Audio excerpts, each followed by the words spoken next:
आणि मला शिळ्या पोळ्यांचा आपण कडबोळी करू. कडबोळी. मला आता फक्त साहित्य झालं. शिळ्या पोळ्यांचा चुरा, डाळ्याचं पीठ, तांदूळाचं पीठ, ओवा, तीळ, मीठ आणि तिखट.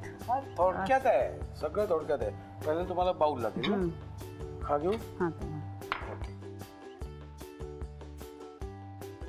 डाळ्याचं पीठ ते सगळं घालायचं. अच्छा, सगळंच घालायचं आहे? हे किती? ते पण सगळं. सगळं? हे काय आहे म्हणाल? तांदूळाचं पीठ. तांदूळाचं. कुरकुरीत व्हावं म्हणून. हो. हे तीळ. चमचाभर तीळ, थोडासा ओवा. गॅसेस होऊ नयेत म्हणून. लाल तिखट चवीप्रमाणे. पण आता दुसरी ह्याला काहीच चव नाहीये, त्यामुळे तिखटाचं प्रमाण थोडं वाढवलं तरी हरकत नाही. पाणी लागेल तुम्हाला? आणि याला तेल घालायला लागत नाही, कारण पोळ्यांमध्ये तेल असतं. हा.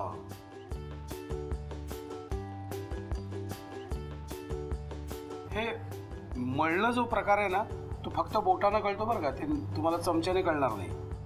एक्झॅक्ट किती पाणी आपल्याला अजून लागणार आहे. थोडं थोडं. तुमच्या मुलीला तुम्ही काय काय शिकवलंय जेवणातलं?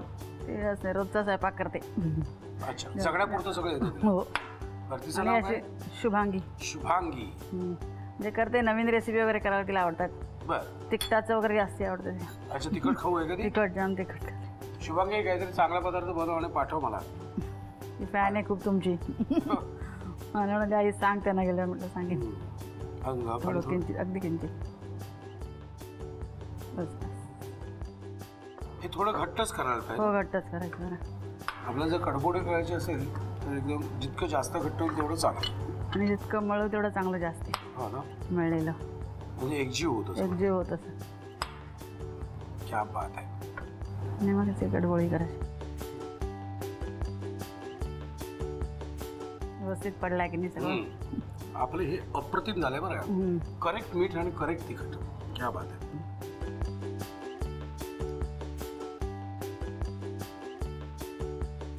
अगदी सोपं आहे.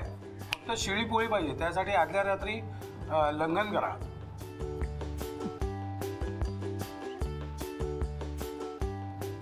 आता आपण किती एक घेतली होती ना शिळी पोळी? 2 घेतलेल्या. 2 घेतल्या. 2 शेळ्या पोळ्या. 2 शिळ्या पोळ्यांमध्ये किती झालं बघा गणित. अख्खा डबा झाला सकाळचा नाश्ता. आणि परत टिकतं हे. हा, टिकतं. शिल्लक राहील तरी खराब होत नाही. हो ना. तळलेलं असतं त्यामुळे 2 दिवस राहिलं तरी खायला पण होतं घरात. क्या काही बात आहे. हो. दह्याबरोबर वगैरे छान लागतं. किंवा रात्री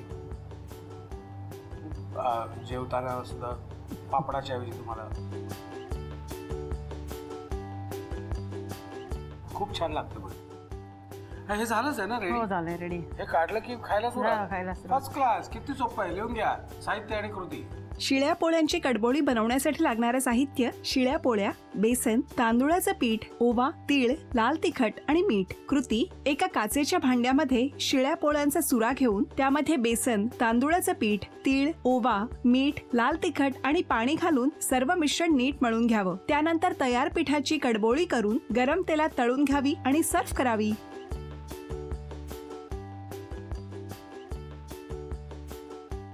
सफरचंदाचे काप नीट परतल्यानंतर त्यामध्ये दालचिनी पूड आणि मध घालून पुन्हा नीट परतून घ्यावं. बटर लावलेल्या ब्रेडवर सफरचंदाचे तुकडे, बदामाचे तुकडे, टुटी फ्रुटी, डार्क चॉकलेट आणि मीठ घालून दुसरा ब्रेडचा तुकडा त्यावर ठेवून वरच्या बाजूला बटर लावून घ्यावं. एका बाउलमध्ये स्ट्रॉबेरी सिरप आणि क्रीम घालून सॉस तयार करून घ्यावा. तयार सँडविच पॅन मध्ये बटरवर ग्रिल करून घ्यावं आणि स्ट्रॉबेरी सॉस बरोबर सर्व्ह करावं.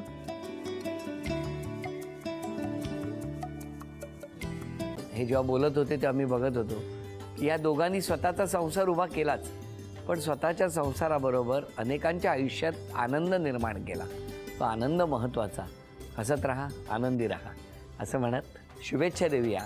आणि ही झी मराठीकडून भेटवस्तू डेव्हिड तुमच्यासाठी. अभिनंदन. आणि वहिनींना तथास्तू पुणे यांच्याकडून ही पैठणी.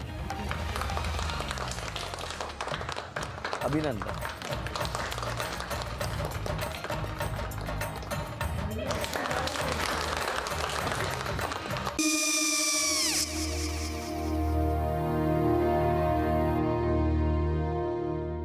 काय गो?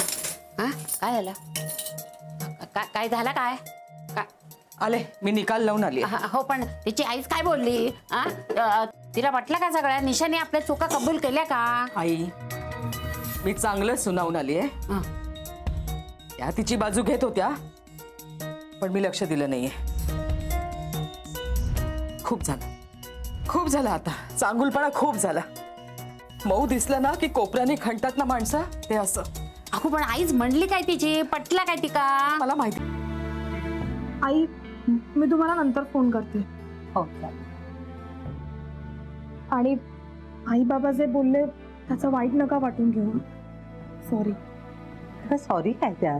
नेहा आले. आई मी येते. होय. काकू येते.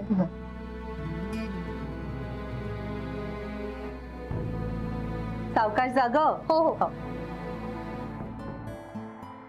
मग काय काकू, कधी उडवता लग्नाचा बार? बघूया.